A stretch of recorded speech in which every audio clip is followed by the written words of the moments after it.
I confess I am afraid of making this video. I am about to analyze the ego of spiritualists. I think many spiritualists have a very big ego. And people don't like criticism, particularly if the analysis is correct. There is one only thing I can say to defend myself. This video is above all self-criticism.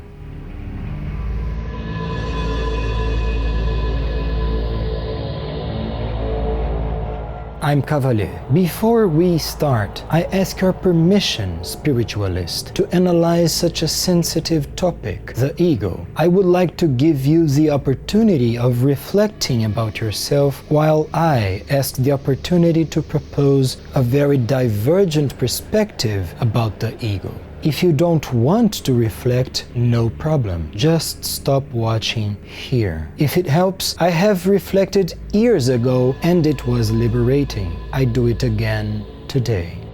I'd like to start by stating I have nothing against the ego, not even against big egos. But you can't pretend it doesn't exist. For me, the ego is key to developing consciousness in all dimensions. I'll talk about that in future videos. Stay tuned. Having an ego is to develop your consciousness based on one or more dominant characteristics, generally abilities. Any characteristics and abilities are acceptable. Mothers build their egos based on their relationship with their families. Athletes build their egos based on their training and victories. Models build their egos based on their ability. Capitalists build their egos based on their money. Entrepreneurs build their egos based on their ability to realize their purpose. Spiritualists build their egos based on their spirituality. So, spiritualists also have egos. But the ego of spiritualists is a very particular case. Spiritualists have a different type of ego, an upside-down ego.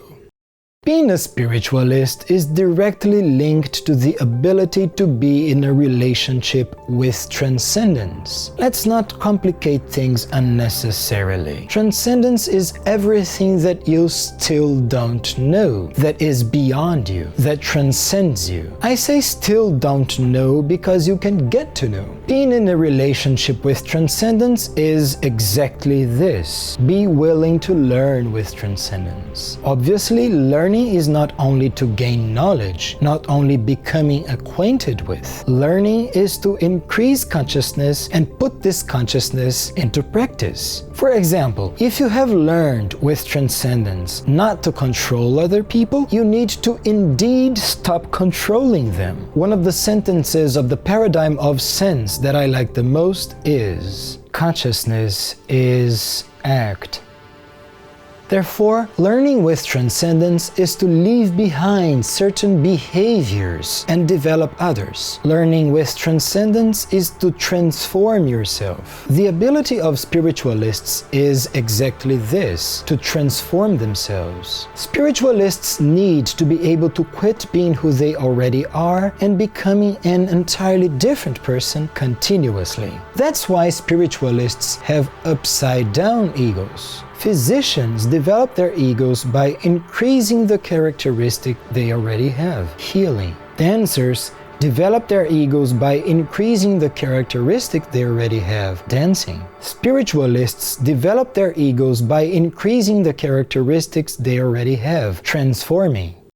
However, to transform is to lose the characteristics you already have and develop others. To transform is to transcend the characteristics you already have, moving towards another direction. To transform is to transcend your own ego. That's where the problem lies. Most spiritualists mix up transcending their egos with destroying their egos. What's the big difference? To transcend the ego is to leave behind the ego you have today and learn with transcendence how to build another ego, a bigger, more advanced, more conscious ego, an ego that's closer to wholeness. Those who transcend their egos never destroy their egos permanently. Those who transcend their egos rebuild their egos continuously. Destroying the ego is an act of pride. It is believing that you can destroy a part of your own nature. Having an ego is a natural thing. It is believing that you are allowed to destroy something that the soul has created. The soul created the ego. Check this idea in the suggested video.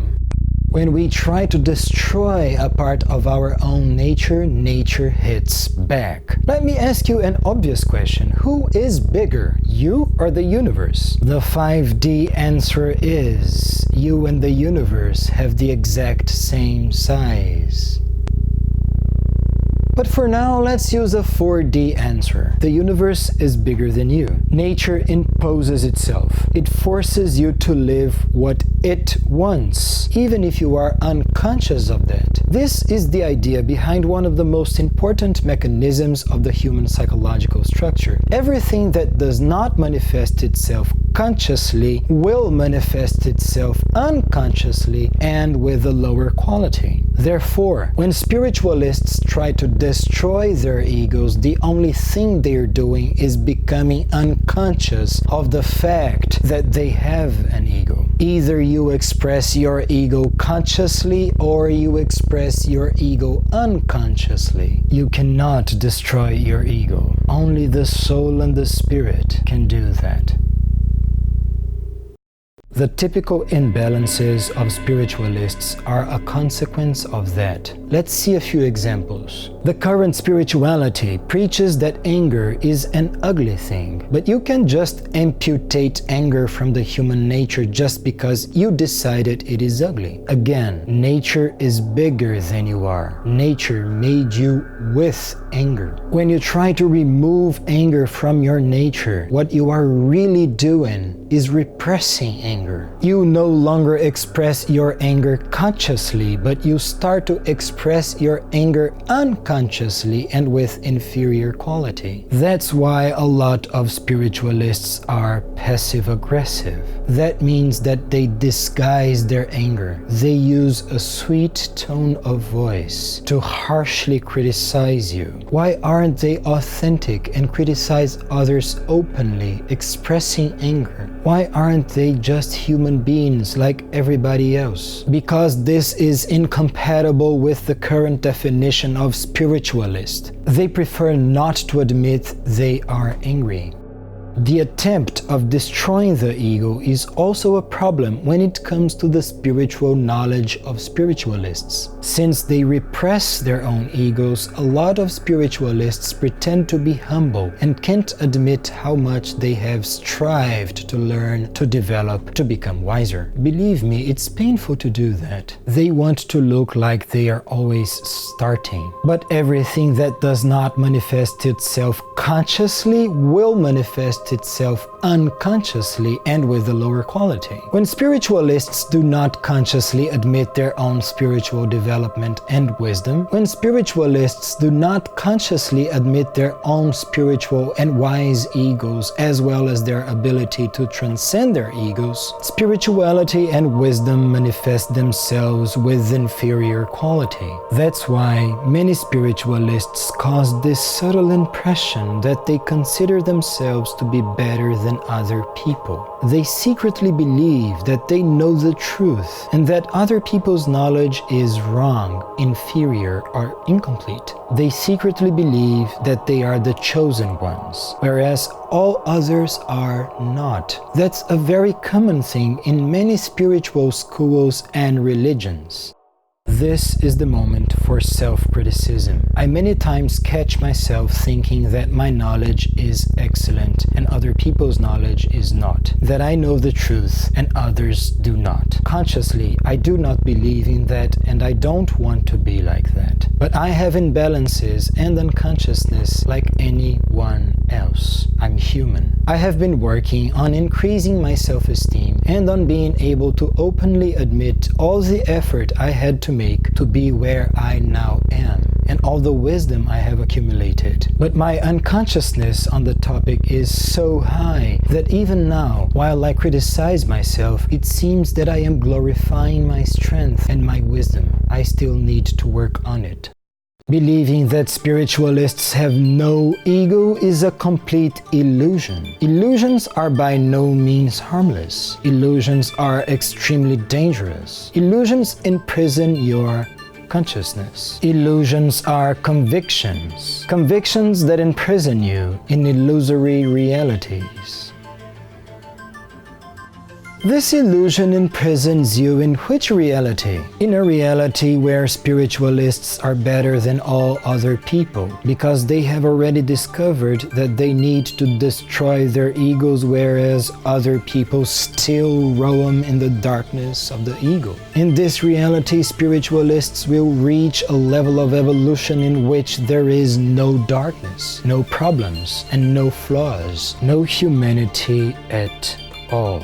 Besides infantile and naive, this perspective is rather arrogant. In this reality, spiritualists define the only true version of what is right. They are the most elevated, the chosen ones. Those who disagree are somehow inferior and will be discarded and left behind when planetary ascension, planetary cleansing, and frequency tuning processes happen. Meanwhile, they are patient with those who still didn't see the truth they have already seen. People that are in other spiritual paths, other religions, or are simply not interested in spiritual development. Do you have the courage to look at your own shadow in order to know if such things exist within yourself? Even if you do not consciously think like that, don't allow this illusion to imprison you. Leave it behind. Destroying illusions is an act of courage, because destroying illusions is destroying convictions that you publicly stood for and seeing the life you have built on this illusion collapse. Destroying illusions is liberating because it opens the access to new realities. In this new reality, spiritualists have as much of an ego as anybody else, and that's okay. Spiritualists are able to admit to have spiritual development and wisdom without feeling superior to others. In this new reality, having an ego is a normal thing, a human thing. To transcend the ego is a normal thing.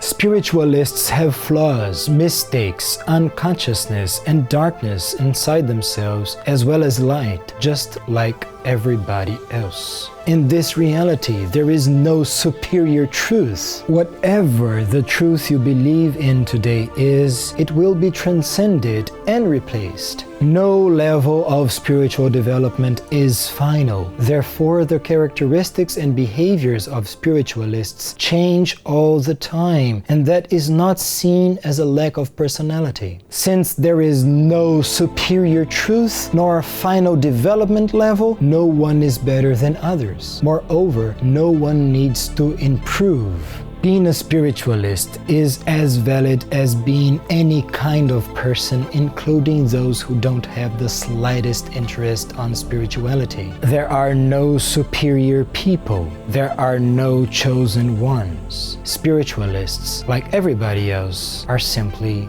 human. In the Serious's videos, I said over and over again that the destruction of the ego is an illusion, and that the ego is not necessarily opposed to transcendence nor causes separation. In the next videos, I'll show to you that the ego does cause separation and does oppose itself to transcendence, making the death of the ego a necessary thing. No, I am not a lunatic, at least I think so. And this is not about contradiction. I'm a 5D person. What seems to be a contradiction in the duality of 3D is a paradox in the unity of 5D. Stay tuned.